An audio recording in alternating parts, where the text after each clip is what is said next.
Here is a summary of what has happened so far. In the first 2 chapters, Gillig the otter took the secret slide from the abandoned otter's den down to the lake underneath Cotir Castle, where he had an encounter with the vile Gloomer. In Chapter 3, Gillig used the sulphur from a cave behind the waterfall to mask his scent and sneak by the blind monster. He then uncovered a glowing tunnel at the top of the jumble of rocks. In the current chapter of the adventure, Gillig had found an old cordial bottle in the glowing mushroom cave off the main cavern.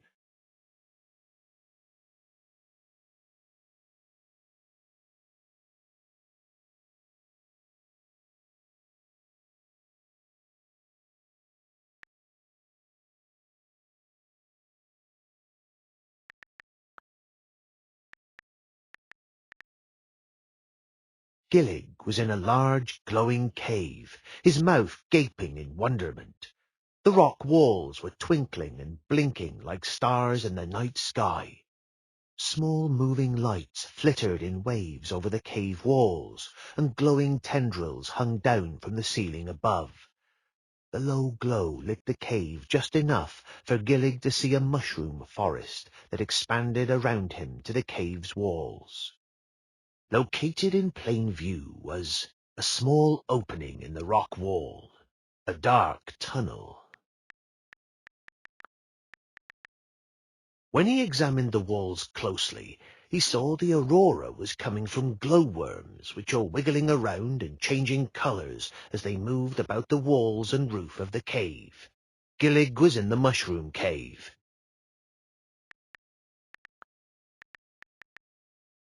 Gillig grabbed a pawful of glowworms. They began to wiggle out from his grasp, and if something was not done quickly, they would soon all escape. Gillig was in the mushroom cave.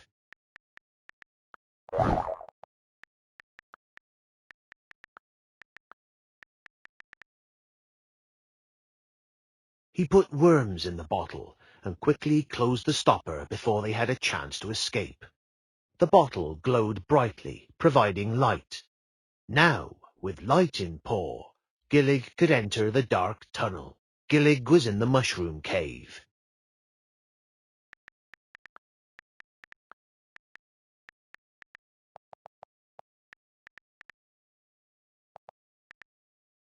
He walked into the dark tunnel.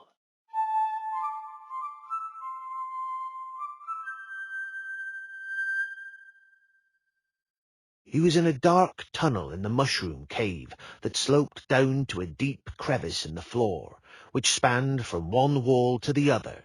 The tunnel continued ascending upward across the gaping hole.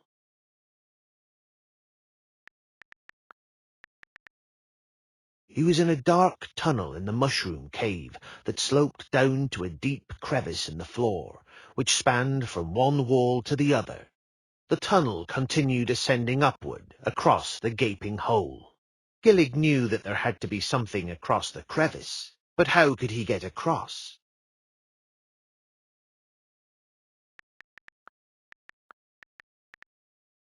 Gillig tried to take another rock, but he could carry no more than one rock at the time. He was in the dark tunnel.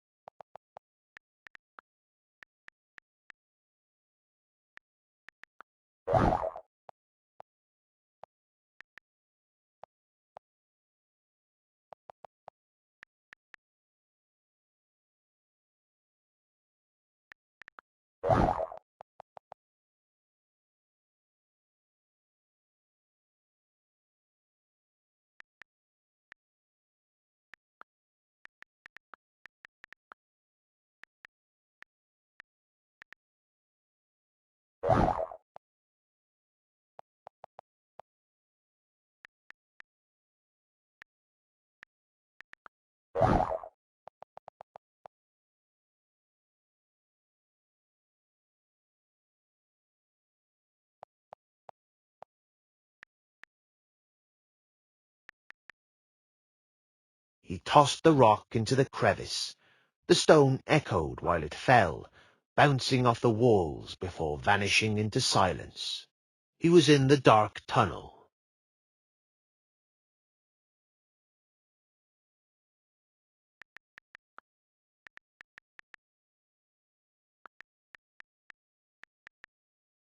Gillig thought about jumping the crevice, but not even he could jump so far without the help of a rabbit. He was in the dark tunnel.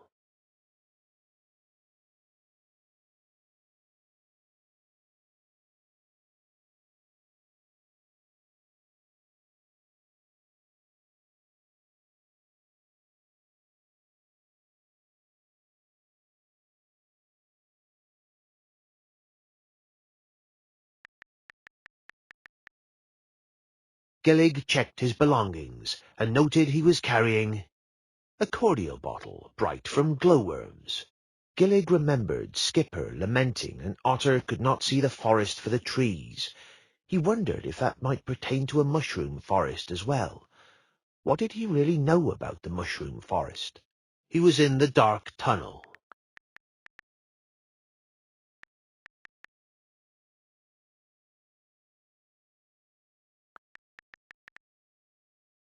He made his way back to the glowing mushroom cave. Gillig was in a large glowing cave, his mouth gaping in wonderment. The rock walls were twinkling and blinking like stars in the night sky. Small moving lights. There were many mushrooms in the cavern. Some were as large as small trees, others as small as a gibbon's nose. There were large and freshly fallen dried mushroom logs littered on the cave floor. Gillig was in the mushroom cave.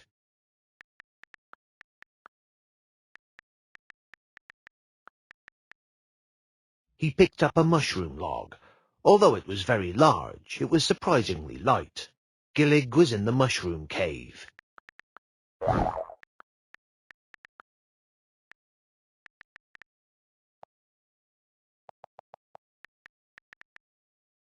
He was in front of a dark tunnel.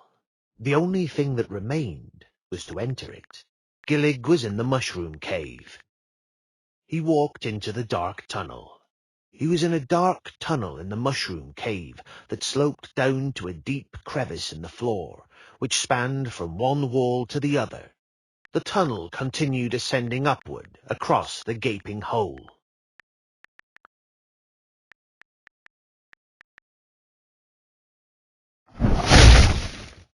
He placed the mushroom log across the crevice, the log barely fitting the gaping hole. Gillig hesitantly put his foot on the log, testing its strength.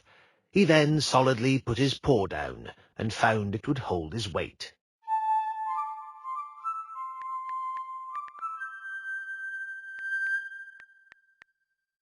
He was in the dark tunnel.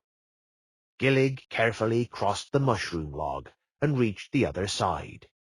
He was in a long, upward-sloping tunnel. At the lowest point was the deep crevice he had crossed over, and its ultimate end was hidden by the ascending curve. The tunnel was tall enough that Gillig could go up without worry of bumping his head. There was a mushroom log spanning the crevice.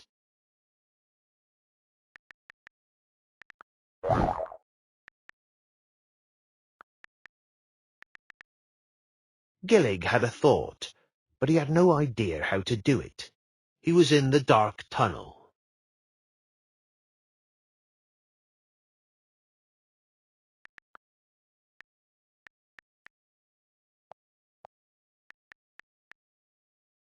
He walked up the long ascending tunnel that curved like a spiral staircase. He stopped as he entered into a large cave.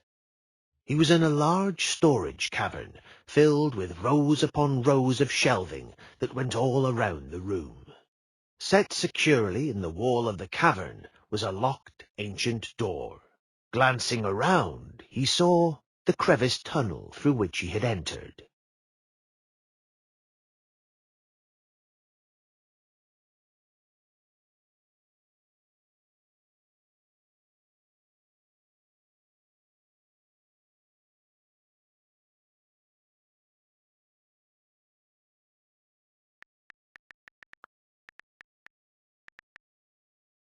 The structure of the cave provided tiered shelves in the walls.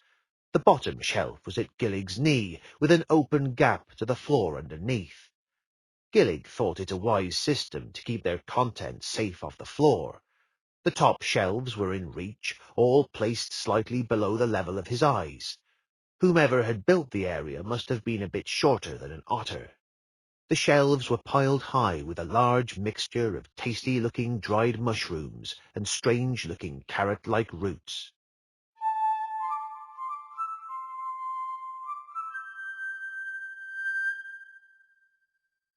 He was in a large storage cave lined with shelves.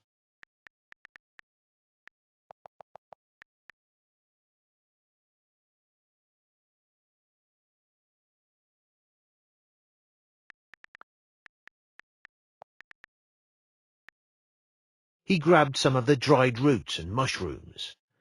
He was in a large storage cave lined with shelves. The closed door had no outstanding features about it. It was very ancient, but completely firm and solid. He was in a large storage cave lined with shelves.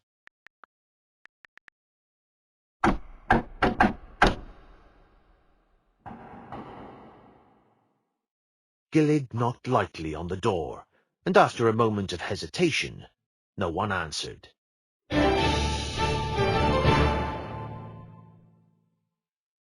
A badger lord appeared in Gillig's thoughts, his soft voice like the whisper of an owl's wing-beat in the night sky, proclaiming that you have earned the achievement title of Home Alone. He was in a large storage cave lined with shelves.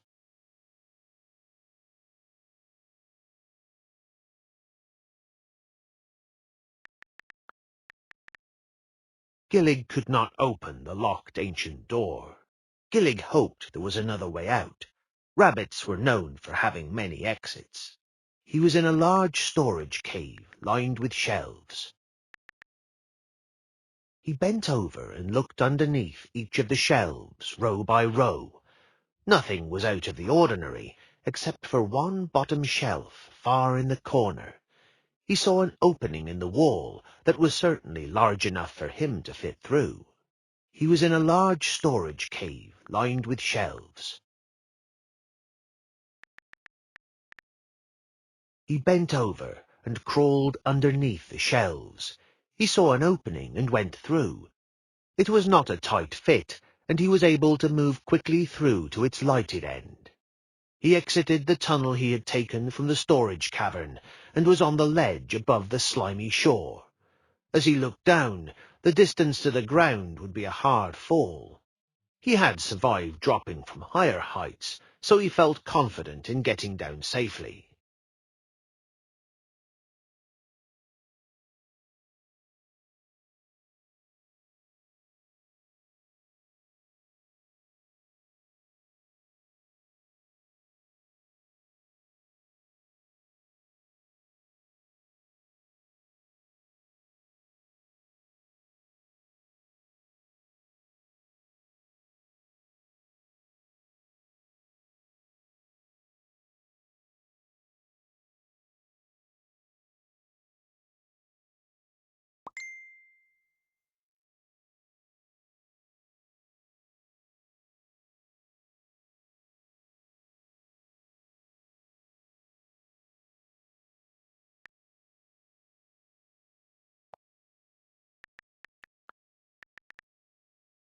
Gillig jumped down carefully from the tunnel opening and landed hard on the ground. The fall shook him to his core, and he noticed the light in his glowing bottle went out. As he gazed across the lake, an idea came into his mind for another source of light.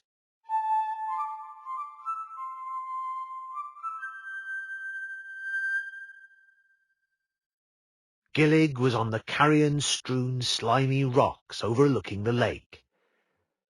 Covering the area were slimy-covered mounds of fish carrion. The maddened water rat was making right for Gillig.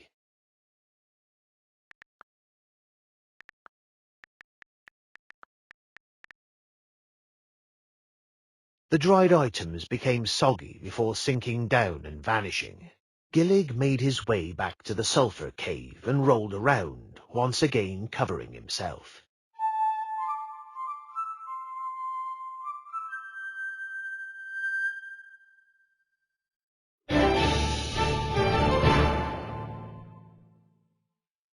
Within his mind, a badger lord became visible. He smiled as he spoke with the softness of a winter's night, declaring that you have earned the achievement title of Rapid Rambler. Straining to see, nothing was visible, and the awful darkness was unbroken.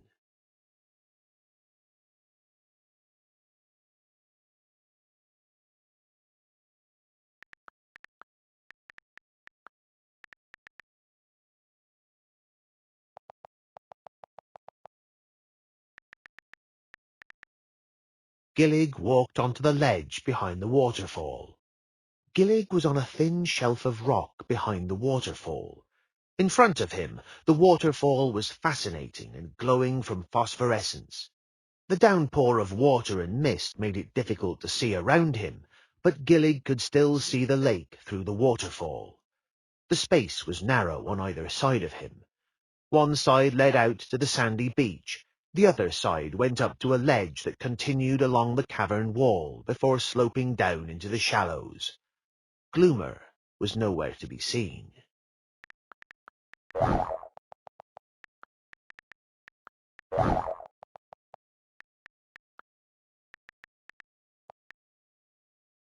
Gillig walked to the sandy beach.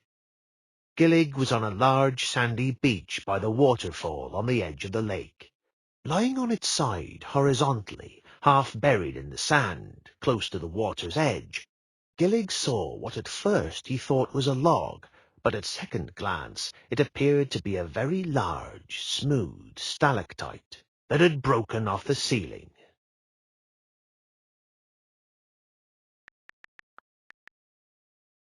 Gillig looked up and saw nothing special where he was. Gillig was on the lake's large sandy beach by the waterfall.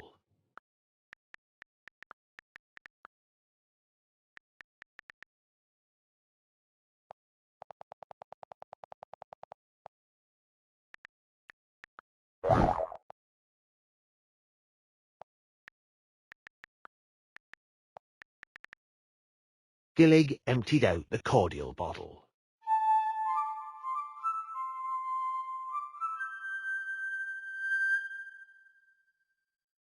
Gillig was on the lake's large sandy beach by the waterfall.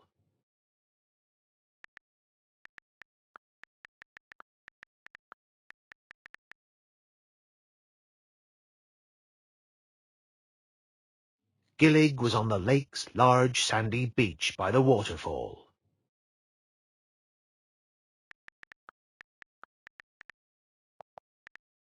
He picked up a small rock. Gillig was on the lake's large sandy beach by the waterfall.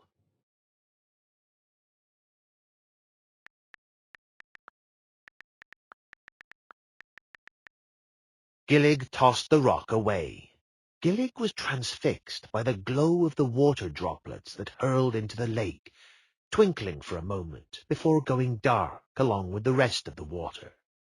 Gillig was on the lake's large sandy beach by the waterfall.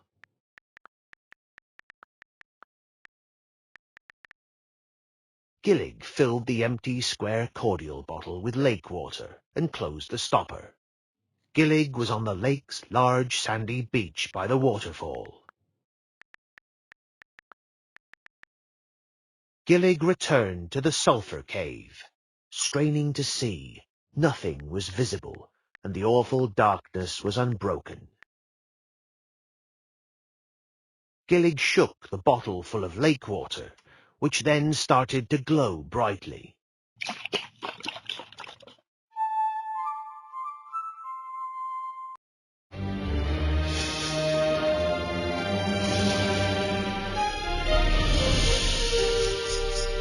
Chapter 5. Otter Up. Gillig stared at his newly made light source, fascinated by its glow. The bottle was lit like a lantern, phosphorescence from the water brightly illuminating around him. He put a paw under his chin as he puzzled if he had been to any areas this would prove useful. Gillig was in a sulphur cave.